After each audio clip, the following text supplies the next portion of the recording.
আর ফিলেটা এতটা থিক আর কোটিংটাও এতটা থিক, মানে কি বলবো, বলে বোঝানোর মতো না, এত সুন্দর টেস্ট, দারুণ বানানো হয়েছে আর বেশ বড় সাইজও ছিল।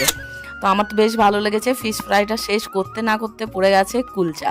তো জানেন তো আমি কুলচা বা নান এই জিনিসগুলো কতটা ভালোবাসি। বাপরে, থালায় দেখে এটা তো আমার মন ভরে গেল যে আমার ফেভারিট খাবার পড়ে গেছে কুলচা, সাথে চিলি চিকেন। মারাত্মক হয়েছিল, চিলি চিকেনটাও মারাত্মক, কুলচাটাও মারাত্মক, মানে রান্না অসাম। তুলনাতে কোনোভাবেই আমি মানে তুলনা করতে পারবো না যে এত সুন্দর খাবার দাবার। তারপর পড়ে গেছে ডাল, সবজি, ভাত, যেমনটা হয় ঠিক সেরকম। আমরা এখানে স্যার, ম্যাম আর সাথে রঞ্জন, আমি একটা টেবিল শেয়ার করছি। আর পাশাপাশি অনেকেই আছেন, সব স্যার ম্যামেরা এখনও বসেননি, বললাম না একে একে আসছেন। তো আমরা আগে খাবারটা সেরে নিচ্ছি। তো খেতে খেতেই তারপর আবার চলে এসেছে মাটন। আহা হা, মাটন কার না ভালো লাগে, আমার তো বিশেষ প্রিয়।